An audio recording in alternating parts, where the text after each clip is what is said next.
नमस्कार साथियों, स्वागत है आपका अपने YouTube channel the learners hub में। आज हम कर रहे हैं 11/9 की सेकंड शिफ्ट। तो चलिए देर ना करते हुए सबसे पहले सवाल के ऊपर बढ़ते हैं। क्या बोला है? ट्राइंगल है PQR, जहाँ पे M, N और S जो है वो मिड पॉइंट्स हैं किसके? PQ, PR और QR के। और एरिया ऑफ PQR आपको क्या दिया है? 46 सेंटीमीटर स्क्वायर। तो आपको बताना है क्वाड्रिलेटरल MNQR। ठीक, आपने बोला भैया ये अगर एक ट्राइंगल है PQR, है ना, जहाँ पे PQ का मिड पॉइंट है M, PR का N है और QR का क्या है? S है। आपने ये सबको ज्वाइन किया तो यहाँ पे ये चार कॉन्ग्रुएंट ट्राइंगल निकलेंगे। क्या निकलेंगे? चार कॉन्ग्रुएंट ट्राइंगल, है ना। तो आप बोलेंगे अगर इसका एरिया 1 है तो इसका भी 1 होगा, इसका भी 1 होगा, इसका भी 1 होगा। ये बात हमेशा ध्यान रखना, ये जो मिड पॉइंट है ये चार बराबर हिस्सों में बांटेंगे इसको। क्लियर? तो आपने बोला कि भैया अगर पूरे का चार है, मतलब ये पूरे का PQR का, ये पूरे का PQR का क्या है? चार है। तो आप बोलेंगे इस चार की वैल्यू आपको क्या दी है? 46। क्या दी है? 46। आपको बताना क्वाड्रिलेटरल, क्वाड्रिलेटरल कहाँ दिख रहा है? देखो मैं आपको एक अलग कलर से दिखाता हूँ। क्वाड्रिलेटरल आपको यहाँ दिख रहा है, ये दिख रहा है क्या क्वाड्रिलेटरल? है ना, ये दिख रहा है। इसका जो एरिया है आप बोलेंगे क्या है? ये तो 1 + 1 + 1 3 यूनिट है। तो आप बोलेंगे 3 यूनिट की वैल्यू क्या होगी? 46/4 × 3। क्लियर? तो आप बोलेंगे 46/3। आप इसको काट दीजिए, कितना जाएगा? 1 1 और 0.5, 11.5 × 3 मतलब 34.5 आपका सही आंसर होगा। ऑप्शन नंबर 4 आपका यहाँ पे करेक्ट हो जाएगा। एक चीज और हमेशा ध्यान रखिएगा, ये तो हो गया एक तरीका। दूसरा एक चीज और ध्यान रखना कि भैया अगर ये आपका ट्राइंगल है ना, और एक ये थर्ड साइड के पैरेलल में अगर मिड पॉइंट से ये लाइन जा रही है ट्राइंगल के विदिन, तो ये जो एरिया निकलेगा ये पूरे ट्राइंगल का 3/4 एरिया निकलेगा ऑफ ट्राइंगल PQR, है ना। मान लो ये P है, ये Q है और ये R है ना। तो ये जो एरिया निकलेगा क्या निकलेगा? 3/4। तो आप बोलेंगे ये कितना निकलेगा ऊपर वाला? आप बोलेंगे 1/4, 1/4 निकलेगा। क्लियर है बात? ये जो एरिया ये कितना निकलेगा? 1/4। ठीक, चलिए बढ़ते हैं अगले सवाल की ओर। क्या बोल रहा है? सैलरी ऑफ वर्कर पहले बढ़ाई गई 25% से, फिर घटाई गई 12% से। तो आपको बताना percentage change in the salary. देखो, सबसे आसान तरीका ये है कि आप क्या यूज करें? फॉर्मूला, है ना। फॉर्मूला यूज करें। आप बोलेंगे कि भैया नेट चेंज जो होगा आर नेट, यहाँ पे जो परसेंटेज चेंज होगा वो आर नेट बराबर A + B + AB/100 होता है। ठीक है। आपने बोला ए जो है वो +25% है, बी जो है वो -12% है ना, प्लस ए कितना है? 25, प्लस का 25 इंटू -12/, आपने बोल दिया ये कितना है? आपने बोल दिया ये 13 है, 13%। और ये क्या होगा? ये कटेगा 4 बार और 4 से ये कटेगा 3 बार, तो -3%, है ना। तो यहाँ पे कितना आया भैया? 10% का यहाँ पे आपका इंक्रीज आया। भैया ये पॉजिटिव बचा ना, तो कुल मिला के आपकी जो सैलरी है वो 10% से बढ़ी। ऑप्शन नंबर 1 यहाँ पे करेक्ट होगा। लेकिन इसके अलावा मैं आपको एक अलग चीज़ भी बताना चाहता हूँ, आपके लिए बहुत इंपॉर्टेंट है। ये सब जो चीज़ें हैं ये तो उनके लिए हो गई जो भैया रटते हैं, है ना। लेकिन मान लीजिए आपको मैथ्स की थोड़ी सी, गणित की थोड़ी सी भी अगर आपको समझ है, आपने बोला यहाँ पे 3 केस बन सकते हैं। सबसे पहले या तो दोनों बार इंक्रीज हो, है ना। इंक्रीज हो मतलब प्लस आपका A% हो और यहाँ पे प्लस आपका B% हो। तो आपने बोला यहाँ जो आर नेट निकलेगा, आर नेट यहाँ पे आप बोलेंगे कि ये ग्रेटर निकलेगा किससे? A + B% से। हमेशा ध्यान रखिएगा, हमेशा A + B% से ग्रेटर निकलेगा। क्यों? देखो आपने एक परसेंटेज इंक्रीज किया, अब उस इंक्रीज्ड वैल्यू को और इंक्रीज कर रहे हो, है ना। तो हमेशा आप ये जानोगे कि ये जो आर नेट निकलेगा किससे बड़ा निकलेगा? A + B% से। फॉर एग्जाम्पल अगर मैं बोलूँ कि भैया एक +25% का है और एक +12% का है, तो आप बोलोगे जो आर नेट होगा वो ग्रेटर देन 27%। क्लियर है बात? कितना होगा? आर जो नेट होगा वो क्या होगा? 27% से बड़ा होगा। अब पूछो कितना बड़ा होगा, तो आप बोलोगे AB/100 बड़ा होगा। कितना बड़ा होगा?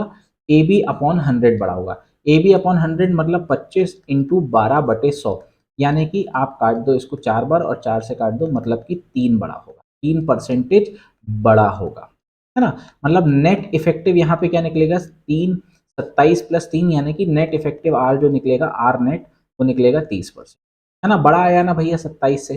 चलो दूसरा, मैंने बोला कि भैया अगर इंक्रीज इंक्रीज हो रहा है तो डिक्रीज डिक्रीज भी तो हो सकता है। आपने बोला कि 2 डिक्रीज हुए, है ना, 2 डिक्रीज हुए। तो आपने बोला भैया यहाँ जो आर नेट होगा ये छोटा होगा किससे? A + B से। किससे छोटा होगा? ए प्लस बी से। मान लो कि एक 25% का डिक्रीज हुआ है, एक हुआ है 12% का डिक्रीज, तो आपने बोला जो आर नेट होगा वो स्मॉलर होगा किससे, 27 मतलब प्लस 12 मतलब कि 27% से छोटा होगा।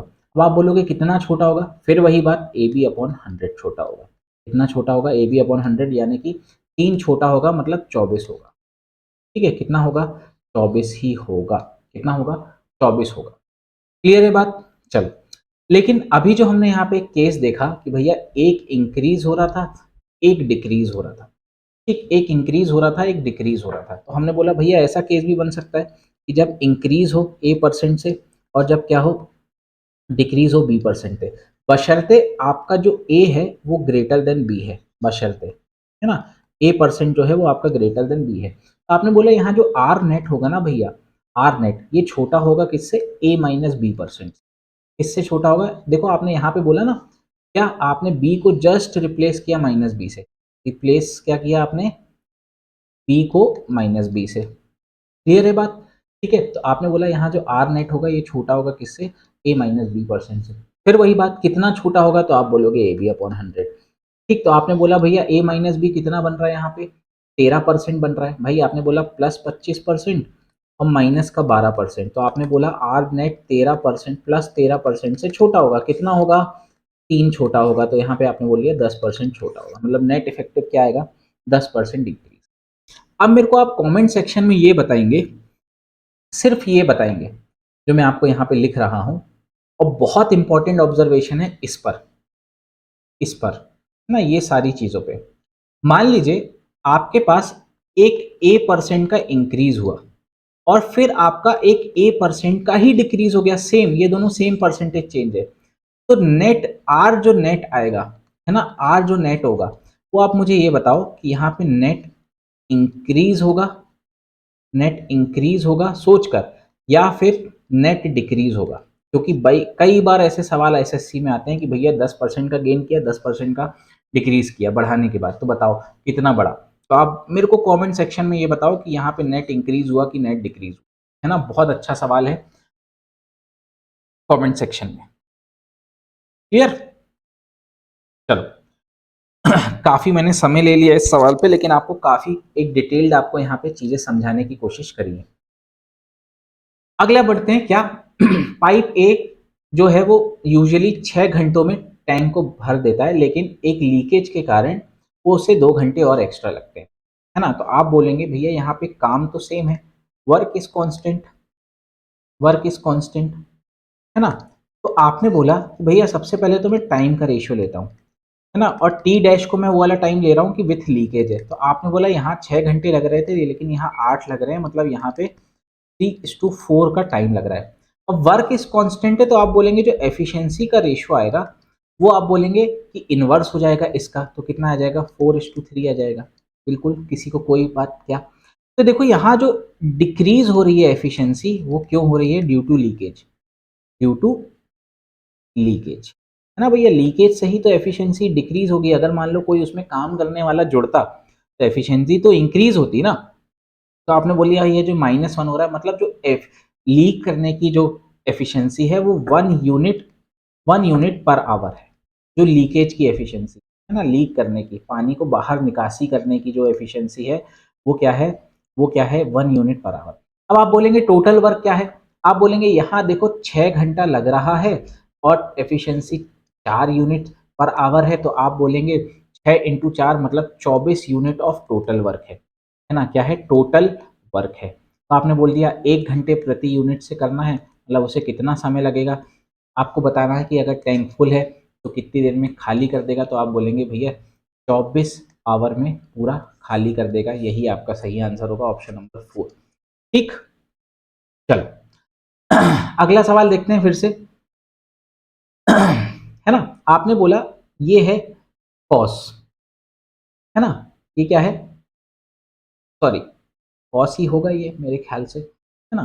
तो कॉस 56 और कॉस 34, तो देखो ये जो है ये यहाँ पे बनेगा, ये बनेगा साइन ऑफ 34। क्या बनेगा, साइन ऑफ 34, 34 डिग्री बनेगा क्या, बिल्कुल बनेगा, है ना। और यहाँ पे क्या है, ये कॉस ऑफ 34, माइनस, अब आप बोलेंगे ये जो cos 59 है, cos 59 है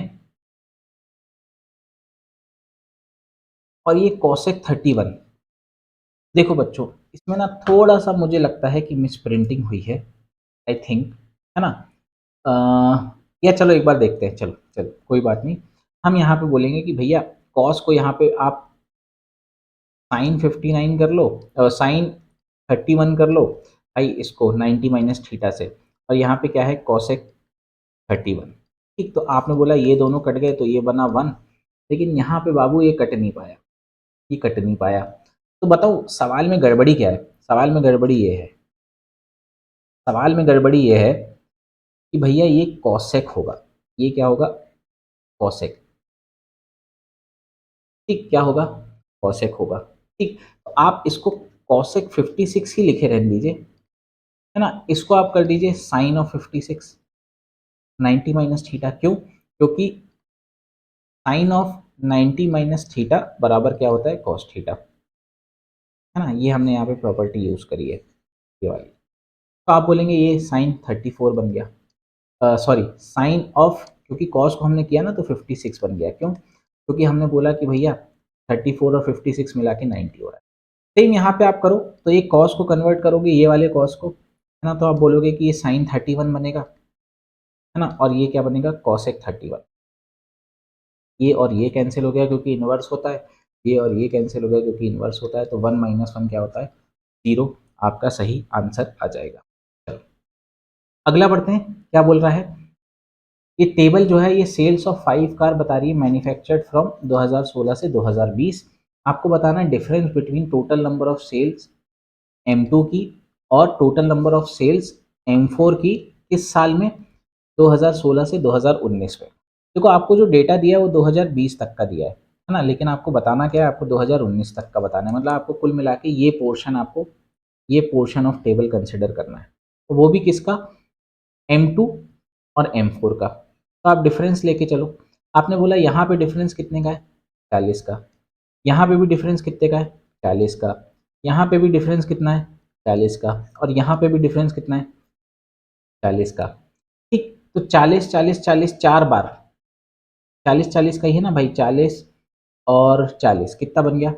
160, 160, है ना। लेकिन ये जो है, ये आपको क्या दिया है? All figures are in hundreds, मतलब आप यहाँ पे एक 100 का मल्टीप्लाई कर दीजिए, तो आप बोलेंगे भैया यहाँ पे 16,000 का डिफरेंस आएगा। कितने का आएगा? 16,000 का। ऑप्शन नंबर 4 यहाँ पे आपका करेक्ट हो जाएगा। भैया मैं आपको बहुत सारी चीज़ें बता रहा हूँ, आप प्लीज़ चैनल को लाइक शेयर और सब्सक्राइब करें, है ना। लाइक शेयर एंड सब्सक्राइब करें और कमेंट ज़रूर करें, कमेंट ज़रूर करें, मेरे को आपके सपोर्ट की बहुत ज़्यादा ज़रूरत है। Please, comment is must, comment is must, comment is must, है ना, कमेंट इज़ मस्ट प्लीज़। चलो अगला, फिर से क्या बोल रहा है? The following data shows score of difference of, एक अक्षय द्वारा डिफरेंट सब्जेक्ट्स के स्कोर बता रहा है। Study the table and answer the following, in which subject did he score the highest mark. आपको परसेंटेज बताने हैं सबसे हाईएस्ट किस में होंगे, तो आप क्या करेंगे? आप डिफरेंस देख लें, है ना। आप डिफरेंस देख लें, देखिए डिफरेंस जिसमें सबसे ज़्यादा पास होगा,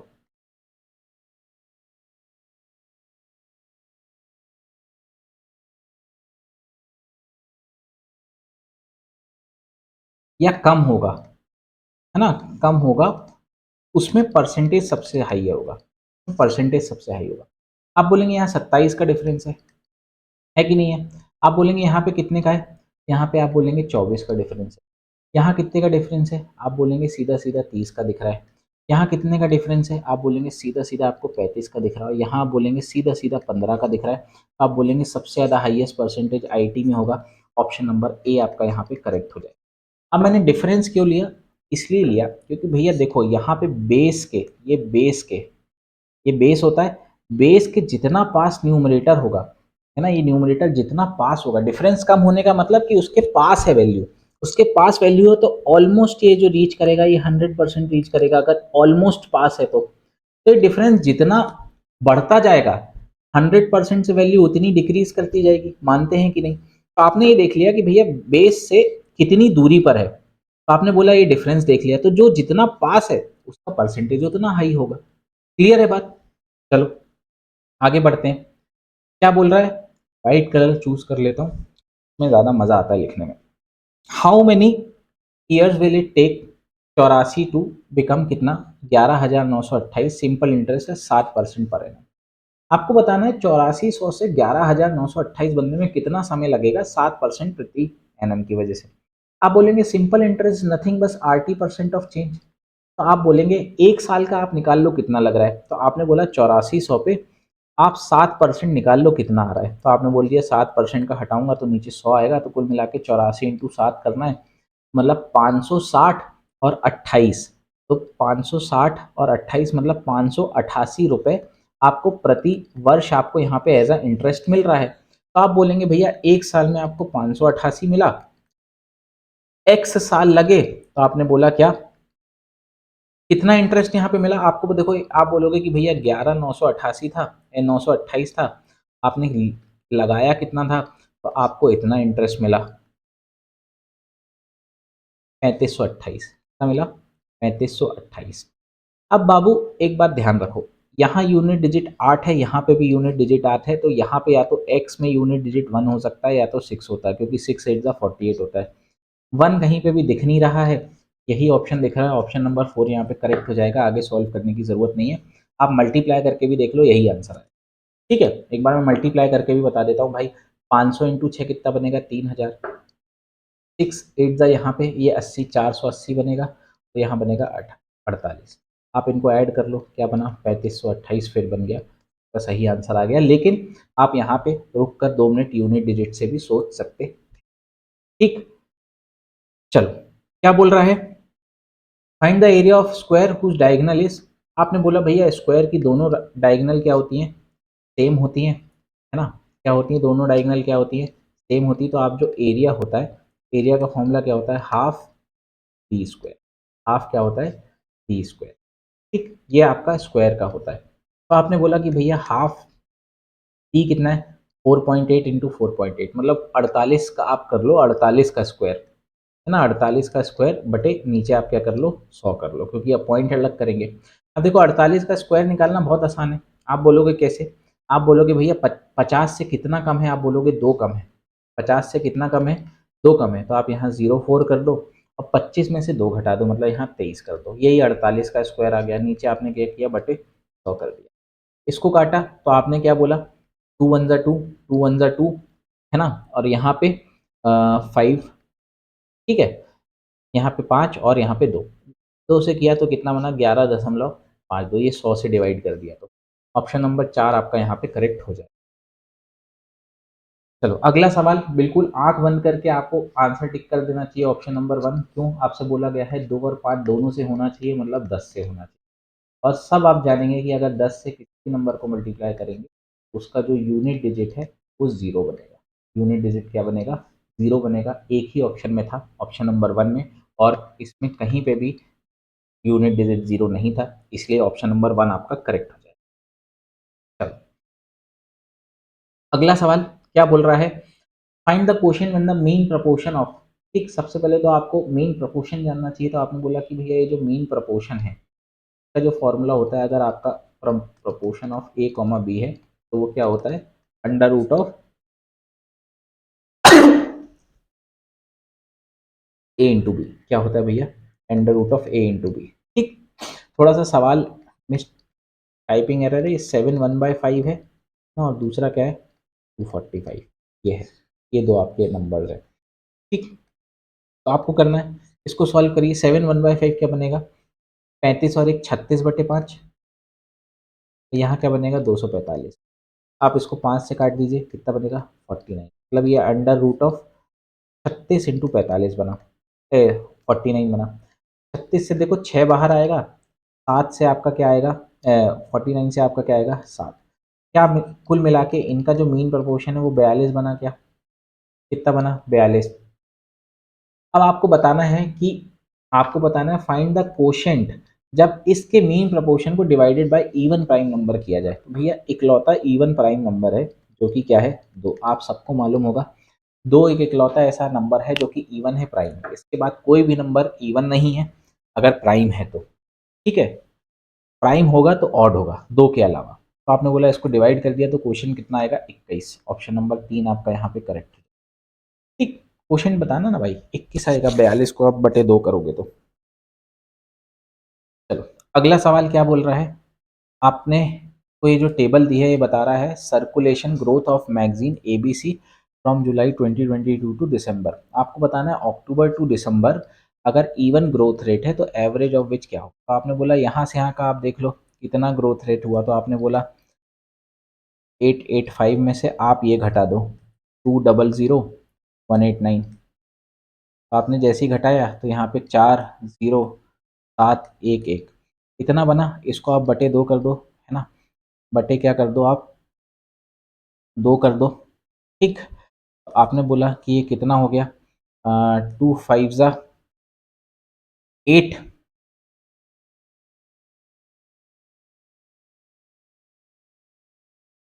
सॉरी, आपको बताना है there was an even the average of which is, अच्छा आपको एवरेज बताना है ना, there was an even growth rate, growth rate निकालना है मतलब परसेंटेज निकालना होगा, है ना। तो आपने बोला इतने का इंक्रीज हुआ, ठीक है, इतने का इंक्रीज हुआ, किससे हुआ, टू, ये एक काम करो ना, पहले आप एवरेज तो निकालो। चलो आपने एवरेज निकाला, क्या हुआ, 2 5 ज़ा 10, है ना, यहाँ पे 17 बना, 2 8 ज़ा 16, यहाँ पे 5 और 2, ये आपने बोला कि इतने का एवरेज इंक्रीज हुआ है, किससे हुआ है, 200,189, ठीक है।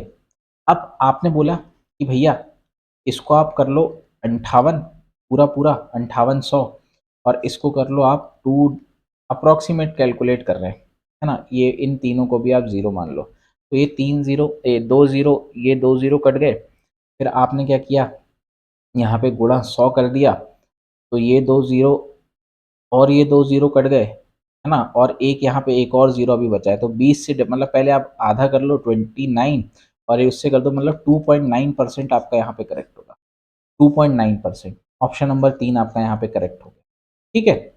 चलिए बढ़ते हैं अगले सवाल की ओर, क्या बोल रहा है, आपको ये सिंप्लीफाई करना है। तो आपने बोला भैया आप सबसे पहले ब्रैकेट सॉल्व करेंगे, है ना, तो आप बोलेंगे 1020 सबसे पहले, ये कितना बनेगा भैया, ये बनेगा 30, आपने 30 से काट दिया, यहाँ पे 10 बना, तो 4 × 10 ये बना 40, 40 - 11 इसको करेंगे तो ये बनेगा कितना, 33 + 2 35/3 ऐसे ही बनेगा। तो आपको ये सॉल्व करना है। आपने बोला कि ये 1020 डिवाइडेड बाय ये 120 - 35, तो पहले आप 20 घटा ले फिर 15 घटा ले, है ना, तो 85 बनेगा। यहाँ बनेगा ये 3, ये 3 ऊपर चला जाएगा, इसको सॉल्व करिए, 5 से काटिए कितनी बार जाएगा, 5 1 ज़ा 5 और 5 7 ज़ा, यहाँ 5 से काटिए, 5 दूनी 10, 204 बार कटेगा। 17 से काटिए, 17 एकम 17, यहाँ पे 34 बना, 17 दूनी 34, तो 12 तिया 36, ऑप्शन नंबर सेकंड आपका यहाँ पे करेक्ट हो जाएगा। ठीक, चलो फिर से व्हाइट कलर लेके अपन फिर से आगे बढ़ते, the ratio of areas of two similar triangles is this, the ratio of corresponding side, सीधा आपको बताना चाहिए 5:12 का आएगा, ऑप्शन नंबर ए करेक्ट हो जाएगा। क्यों, क्योंकि आप ये जानते हो, मैं कई बार बता चुका हूँ कि एरिया में जो होगा वो स्केलर फैक्टर का स्क्वायर आएगा, है ना, स्केलर फैक्टर का क्या आएगा, स्केलर फैक्टर का स्क्वायर आएगा, ये मैं कई बार बता चुका हूँ आपको। ठीक, अब स्केलर फैक्टर यहाँ पे 5 और 12 होगा, तभी वहाँ पे उसका स्क्वायर मिलके क्या बना होगा, यहाँ पे 25 और 144, यही एरिया का रेशियो होगा, क्योंकि ए, है ना, एरिया का रेशियो होगा।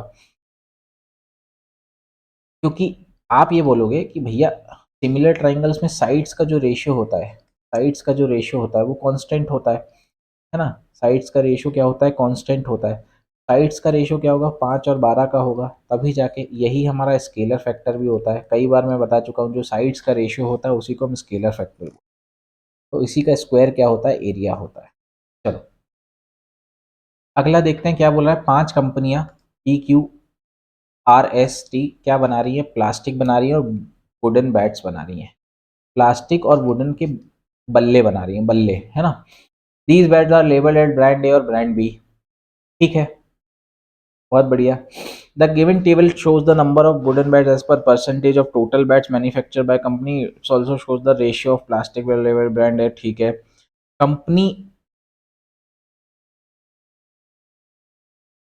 Company manufacturers, each company manufacture 1 lakh bat, कितने बना रही है? 1 लाख। स्टडी आपको बताना है taking all companies together how many plastic bats of brand B have been manufactured. आपको ब्रांड बी के बताने प्लास्टिक वाले। तो आपने बोला भैया अगर यहाँ पे वुडन 65% है तो प्लास्टिक वाले कितने होंगे? 35%, मतलब 35,000 होंगे। अब ये 35,000 में भी ब्रांड बी वाले कितने होंगे? ये देखो ये टोटल मिला के ये 10 यूनिट बन रहा है ना। ये भैया ये किसका है? ये प्लास्टिक वालों का। ये देखो यहाँ पे ये जो रेशियो बता रहा है, रेशियो ऑफ प्लास्टिक बैग, ये प्लास्टिक वालों का है ना। तो आपको यही चाहिए है ना। तो ये टोटल 10 यूनिट है लेकिन उसमें से 7 उसके हैं, ये आपके हो गए। फिर उसके बाद यहाँ 30% मतलब 1 लाख का मतलब 30,000 हुआ। 30,000 टोटल प्लास्टिक बन रहे हैं जिसमें आप इसको क्या करें, इसको जोड़ें तो ये बटे 15 और यहाँ पे क्या हो रहा है 8 इसके ब्रांड बी के बन रहे हैं। फिर अगर यहाँ पे बात करूँ तो यहाँ पे 40% आपका बन रहा है ना। 40% मतलब 40,000 बन रहा है लेकिन टोटल आपका 25 है और बटे इसमें से 6 आपका जो है वो ब्रांड बी का है। और यहाँ नीचे अगर बात करूँ तो फिर वही 30,000 है ना, बटे यहाँ पे 15 है और यहाँ पे 8 है, ये तो सेम हो गया। ठीक, और ये सबसे आखिरी में बात करूँ तो भैया 50,000 बन रहा है क्योंकि 50% है, यहाँ पे बटे 5 है और इंटू। अब इनको आप सॉल्व करने की कोशिश करें, यहाँ पे आप 0 और 0 काट लें। ठीक है, तो यहाँ पे क्या करना है 3500 इंटू 7 करना है, मतलब 3 का 7 गुना करें 21,000 और 535। तो यहाँ पे 21,000 और 3500 कितना बन गया? 24,500। कितना बन गया? 24,500। यहाँ पे आप देखो क्या करें, ये दोनों को आप कंबाइन कर लें या अच्छा इसी को कैलकुलेट कर लें। पहले ये कटेगा 2 बार और यहाँ कटेगा 3 बार, है ना। तो ये कितना बना आपका 16,000 और ये 16,000 कितना बनाएगा आपका 32,000। ठीक है, कितना बना 32,000। अब इसको देखो 25 से आप कितनी बार काटोगे? 400 को। देखो 25 का 4 गुना होता है 100 और उसका भी 4 गुना मतलब 16 बार कटेगा और ये डबल जीरो मतलब 1600 और 1600 का आपका 6 गुना कितना बनेगा? 60 और 36 मतलब 9600। 9600 है ना, आपका क्या बन गया? ये हो गया। और इसको और देख लो, ये कटा 10 मतलब ये बन गया कितना? 30,000। कितना हो गया? 30,000। क्लियर है बात? चलो अब आप इन सबको जोड़ना चालू करो। आप बोलोगे कि लास्ट मतलब 24,000 और 32,000 कितना बना आपका? यहाँ पे कोई 500 बाद में जोड़ लेंगे। 24,000 और 32,000 बना आपका 56,000, है ना। 56,000 में आप 9,000 जोड़ दो, कितना बना? 65,000। 65,000 में आप 30,000 जोड़ दो तो आपका बना 95,000। और यहाँ पे 95,000 और ये 500 और ये 100 मतलब 95,100 बनेगा। 95,100 है ना। ऑप्शन नंबर यही होगा करेक्ट। कुछ शायद हम एक, हाँ 1100 बनेगा ना, तो 96,100 बनेगा। ठीक है, ये 500 600 1100 बना 9500। ठीक है, ऑप्शन नंबर सेकंड आपका करेक्ट होगा। चलिए देखते हैं अगला सवाल क्या बोल रहा था। एवरेज ऑफ प्राइम नंबर्स आपको बताना है 50 से लेके 76। तो आप सबसे पहले 50 से लेके 76 तक तो प्राइम नंबर्स लिखो। क्या क्या होंगे? एक सबसे पहला तो आपको 53 नजर आ रहा होगा। ठीक है, 53 के बाद क्या आएगा? 54 57 54 55 56। 57 नहीं होगा, 58 नहीं होगा, 59 होगा। फिर उसके बाद 60 61 61 हो जाएगा, 62 63 64 65 67 हो जाएगा। फिर क्या हो जाएगा? 71 और फिर क्या हो जाएगा? 73, है ना। 3 और 3 6। तो आपने बोल दिया भैया एवरेज आपने ले लिया 60। आप डेविएशन देखो, यहाँ माइनस का 7 है, यहाँ माइनस का 1 है, यहाँ +1 है, यहाँ पे प्लस का 7 है, यहाँ +11 है और यहाँ पे +13 है। ठीक है, तो आपने बोला ये और ये कट गया, ये और ये कट गया, मतलब कुल मिला के 24 सरप्लस बच गया, प्लस का 24। बाकी ये कितने चीज़ें हैं, कितने मतलब क्या बोलते हैं उसको, सेट्स हैं। आप बोलेंगे कि भैया 6 है, 6 ऑब्जर्वेशन है। कि वापस में रीडिस्ट्रीब्यूट होगा, मतलब प्लस का 4 एवरेज में जुड़ेगा, मतलब 60 + 4 एक्चुअल एवरेज आपका क्या होगा? 64 होगा। ऑप्शन नंबर 4 आपका यहाँ पे करेक्ट हो जाएगा। क्लियर बात? ठीक। मुझे आप, मैं आपको यहाँ से कुछ बता रहा हूँ कि अगर मैं फर्स्ट टू 100 की बात करूँ तो यहाँ पे 25 प्राइम नंबर होते हैं। कितने होते हैं? 25 प्राइम नंबर। ठीक। अगर मैं फर्स्ट टू 50 की बात करूँ, फर्स्ट टू 50 यहाँ पे 15 प्राइम नंबर आ जाते हैं। और अगर मैं 50 से लेके 100 तक की बात करूँ तो यहाँ पे आ जाते हैं 10 प्राइम। ठीक, ये इंपॉर्टेंट चीज़ है, आपको याद होना चाहिए। क्लियर बात है ना? मतलब यहाँ पे 51 भी आप पकड़ सकते हो। ठीक, चलो अगला देखते हैं क्या बोला है। In triangle A B C sine A बराबर हाफ दिया है, कॉस सी बताना है। ए बी सी, थोड़ा सा ये दिक्कत है, मैं अभी मान के चल रहा हूँ क्योंकि यहाँ कहीं दिया नहीं कि 90 डिग्री कौन सा एंगल बी है। तो साइन ए बराबर हाफ दिया है, मतलब परपेंडिकुलर अपॉन हाइपोटेन्यूज, मतलब ये और 2 दिया है। ठीक है, तो कॉस सी बताना है आपको। देखो आप कुल मिला के एक चीज़ ध्यान रखना, ये आएगा √3। आपको एक मैंने पिछली क्लास में भी बताया था कि 30 60 और एक ट्राइंगल होता है 90 का। अगर इसके सामने 1 होता है तो इसके सामने √3 होता है, और 90 के सामने 2 होता है। देखो 90 के सामने यहाँ पे 2 दिख रहा था। ठीक है, मतलब ये बेसिकली यहाँ 30 डिग्री है और ये 60 डिग्री है। तो आपको कॉस सी बताना है, मतलब कॉस 60 डिग्री बताना है। क्या होता है? 1/2। नहीं भी बता पाते तो आप यहाँ से 1/2 निकाल सकते हैं। ठीक, चलो अगला देखो, फिर से वही वाला है। ऐसा आप कई बार ऐसा कर चुके हो कि A cube minus B cube क्या होता है? ए माइनस बी, है ना? और यहाँ क्या होता है? A square plus A B plus B square. तो आप देखोगे ये जो नीचे दिया ये A square plus A B plus B square है, आंख बंद करके 4.5 इंटू 1.2 ऐसे ही होगा। ठीक, तो आप बोलोगे ये, इसको जब मैं ओपन करूंगा तो ये पार्ट और ये पार्ट कैंसिल हो जाएगा, सिर्फ क्या बचेगा? ए माइनस बी बनेगा, मतलब 4.2 माइनस 1.2 बनेगा। क्या बनेगा? 3 बनेगा।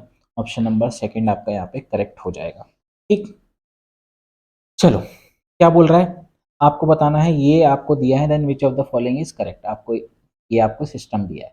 तो आपने सबसे पहले तो स्टेम आपको कुल मिला के सॉल्यूशन बताना है। तो आपने देखा A1 अपॉन A2 क्या है आपका?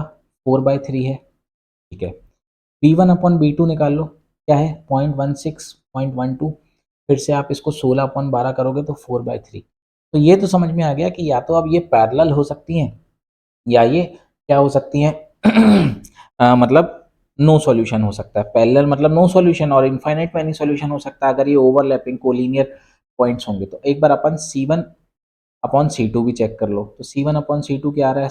17 और 34, मतलब ये 1/2 आ रहा है। तो आपने जैसे ही बोला कि A1 अपॉन A2 बराबर है B1 अपॉन B2 के, but not equals to C1 upon C2 है, इसका मतलब ये जो है ये पैरेलल लाइंस है। क्या है ये?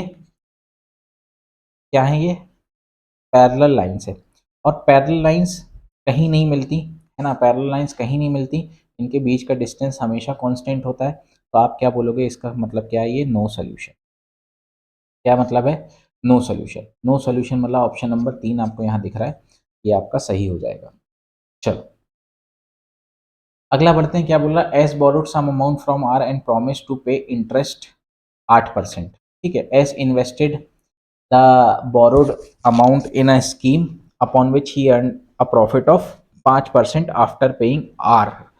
आफ्टर पेइंग आर उसको 5% का प्रॉफिट बचा। The principal amount with interest. बहुत बढ़िया, बहुत बढ़िया। How much percent R would have gained if he have invested in the scheme directly? तो आप सीधा सीधा बोलेंगे क्या? क्या बोलेंगे कि 13%। ठीक है, तो बहुत ही आपके सामने एक बहुत ही लल्लू सवाल था। कुल मिला के भैया 8% में आपने यहाँ से इनपुट किया है, तो आपने यहाँ पे जो किया होगा वो +13% किया होगा, तब तो जाके आपने यहाँ पे 5% बचा लिया।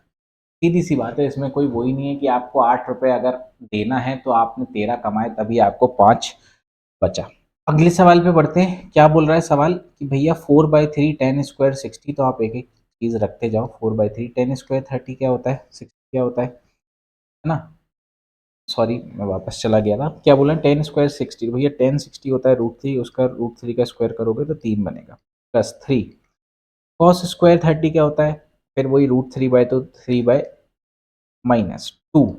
टेक 30 क्या होता है भैया? कॉस 30 का उल्टा, मतलब पर ये 4 बनेगा ना। 4/√3 क्या बनेगा? 4/√3, 4/3 बनेगा, स्क्वायर है ना। -3/4 कॉट 60 क्या बनता है 1/√3 मतलब 1/3। इसको आपको डिवाइड करना है किससे, देखो यहाँ पे देखो साइन 60 कॉस 30 कॉस 60 साइन 30, एक साइन क्या है आपका a माइनस बी का फॉर्मूला है ना, क्या है a माइनस बी मतलब साइन क्या बनेगा 60 माइनस 30 मतलब साइन 30 क्या बनेगा 1/, चलो इसको सॉल्व करो, 3 से 3 कैंसिल हो गया है ना, यहाँ पे 3 से 3 कैंसिल हो गया तो क्या बना यहाँ पे 4 प्लस 9/4, 4 प्लस 9/4 माइनस ये कितना बना 8/3 और माइनस 1/4।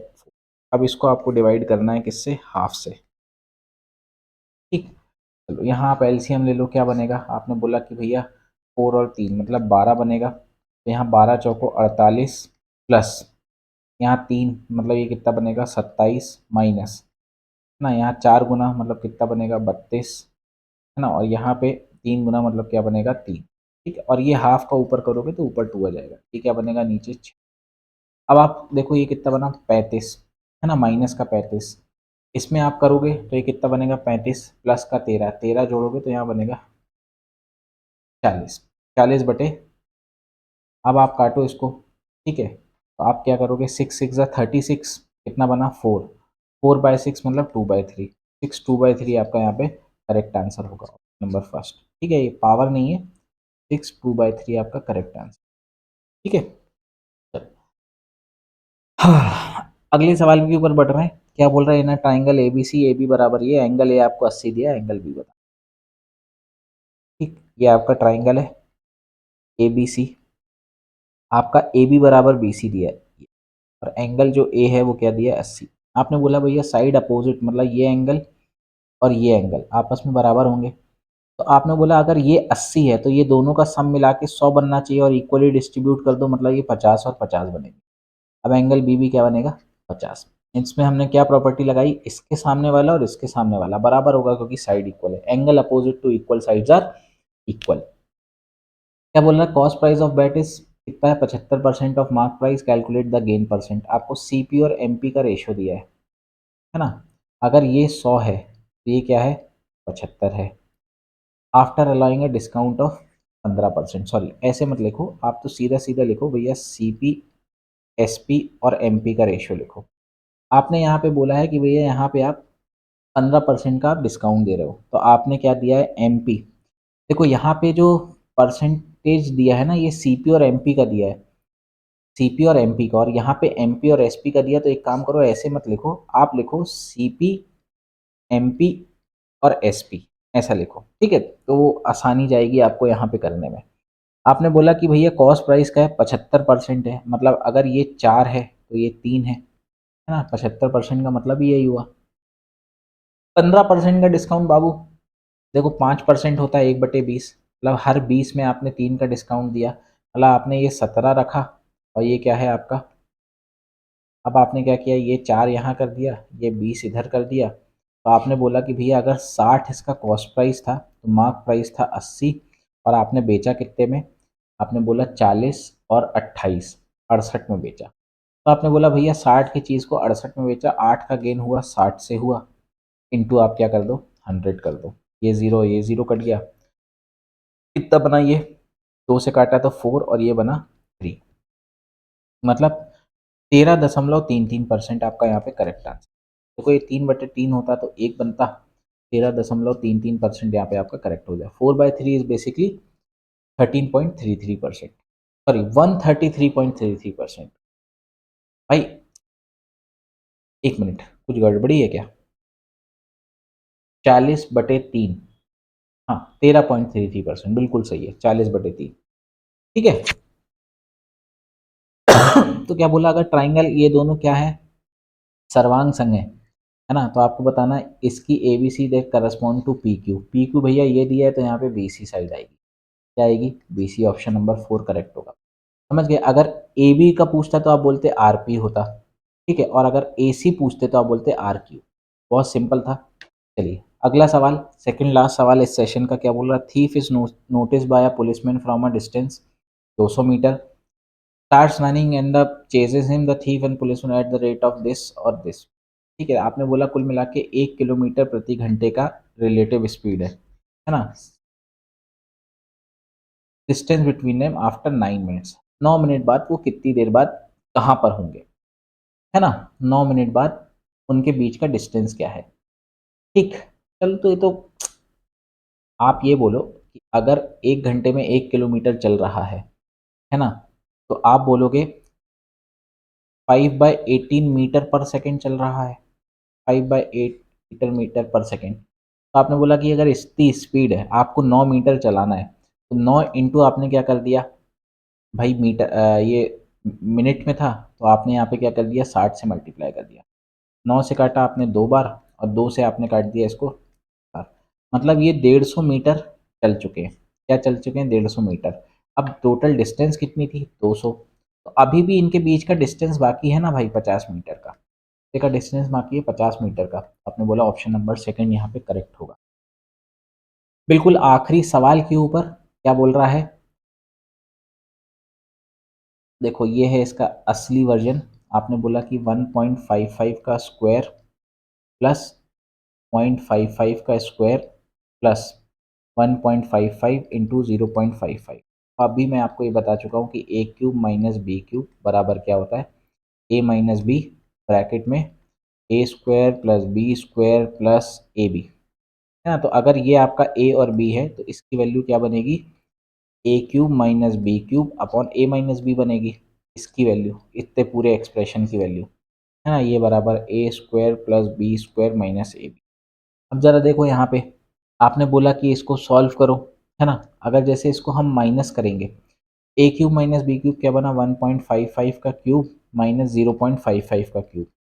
इसमें नीचे A minus B, this minus this क्या बनेगा 1। तो इसकी वैल्यू क्या बन गई, ऑप्शन नंबर सेकंड बन गई। तो आपको वीडियो कैसा लगा आप कमेंट सेक्शन में ज़रूर करें भाई, कमेंट ज़रूर करें, वीडियो में बहुत ज़्यादा इंपॉर्टेंट है ना। बहुत ज़्यादा करें जिससे हमको ज़्यादा से ज़्यादा बच्चों को रीच करने में आसानी हो। तब तक के लिए आपसे विदा लेता हूँ। जय हिंद, जय भारत।